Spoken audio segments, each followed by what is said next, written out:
This is our CI536 game submission, Dead End Job. For the main menu, third-party assets were included, and Cinemachine was used to create the transitions. Camera targets were added to each portion of the screen, and a virtual camera was set at each area, so that when the user would click on a certain area, it would transition over to that portion of the scene.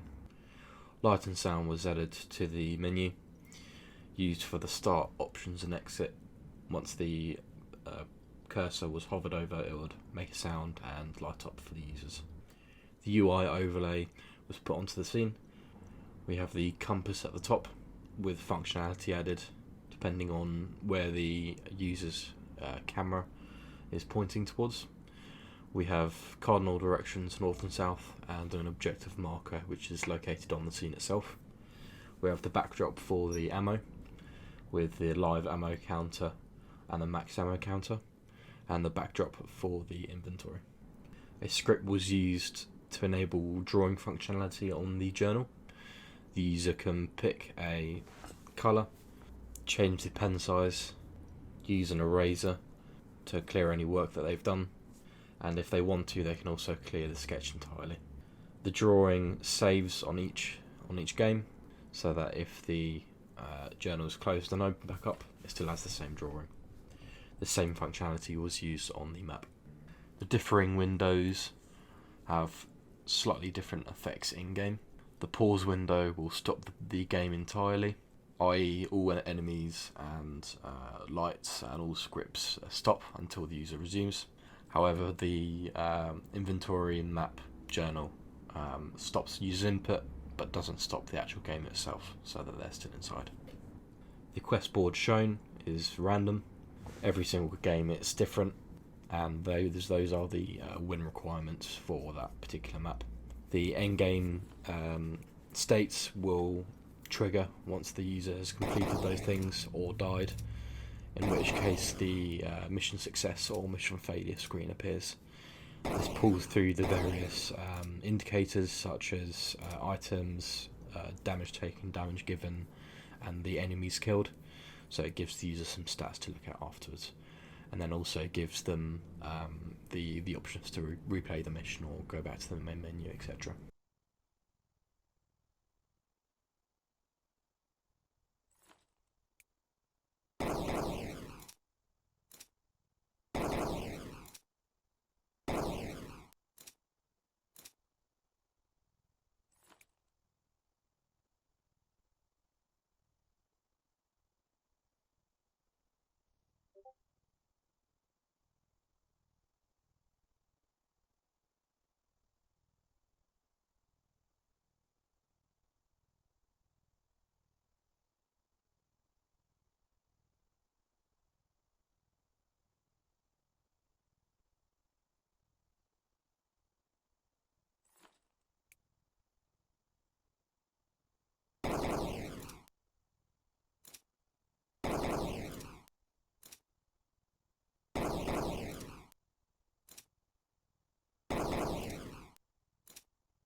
Hi, I'm Michael and I'm responsible for the first-person controller and level design. I'll just show you a couple of things that the first-person controller can do. You can zoom in, crouch, sprint, and also if you sprint for too long you'll run out of breath, and stop sprinting and just a very slow walk. The level itself is based off a 1812 Northampton hospital.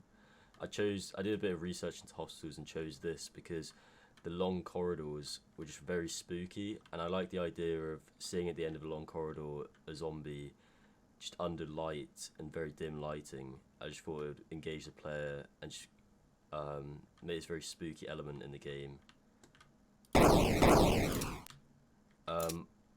There's also a lot of bedding and kind of dead zombies meant to be lying about, just to get this kind of sense of abandonment and just chaos that would have happened during the time of the zombie apocalypse. Items scattered on the floors include like wheelchairs, crutches, and just random pieces of paper that you might find in a hospital. And the hospital includes all your things that you'd expect, like a staff canteen. It even has a mini cinema for patients, and your surgery rooms, as well as rooms that look after patients. Hi, my name's Esme. I'm here to talk about the enemy AI in the game Dead End Job. So I made 3 separate AI state managers for these enemies. So this one in front of me is currently the most simplest one, who will stand still until the player comes into range for the zombie to see, using the FOV mechanic, which is assigned to the object, and it just ray traces around them to see if they can see them or not. It doesn't go through rules because of layer management. And we'll try and find any other zombies that. So that is another one. So here we go. This is one of the ones we dub a shy zombie.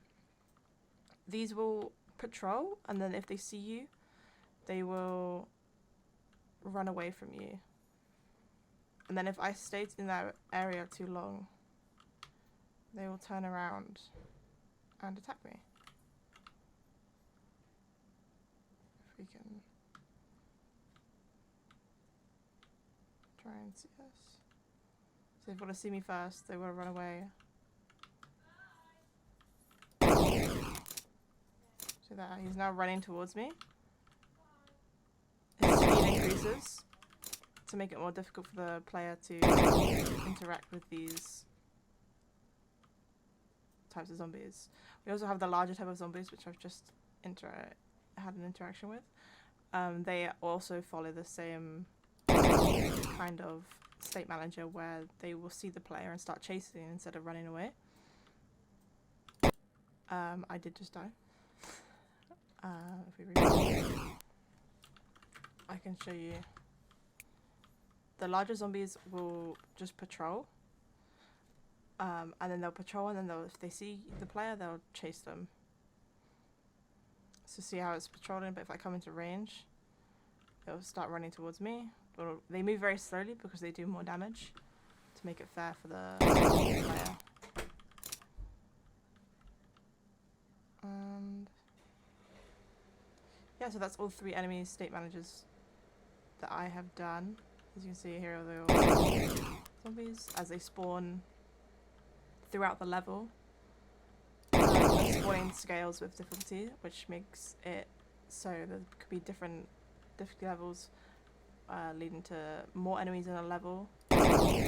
And there's a max number of spawning enemies, and then they work out which ones, because obviously these zombies are harder to kill than these ones, so we have to balance it out by spawning less within a level, so that the player doesn't feel overwhelmed by this experience. And yeah, so I've just dotted waypoints around them, and they'll cycle through the waypoints and decide to spawn on them when they wish to. So that's everything from me. So this is the demonstration of the inventory system for Dead End Job. We've got a rude zombie here. It's better. So there are a few items you can have. There is a system for dropping and picking up items, and there is a system for moving stuff around in the inventory using a number of scripts.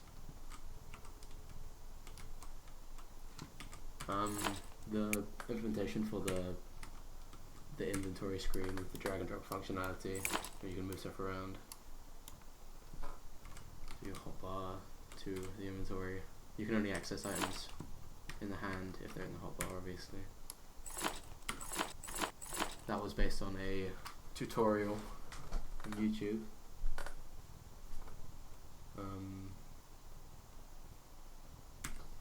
as was like the basic functionality for selecting items in the hotbar.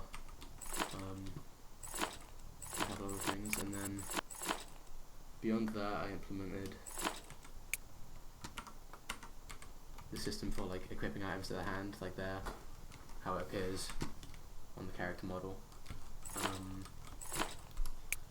and those equipped items having scripts and things attached to them, or more game objects, like the flashlight just has a light on it, and the gun functions as a gun, as I demonstrated earlier. You can shoot zombies and they hopefully die.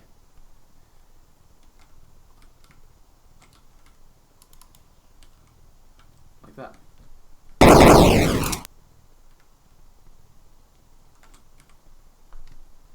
There are stackable items as well. Some items are set to stackable, the gun isn't. But the money object is, so you can pick up multiple, and I think the text color is the same color as the item, so you can't really see, but you can go up to 99 objects. And the quest system is set to, so you have to either collect a certain amount of money or kill a certain amount of zombies.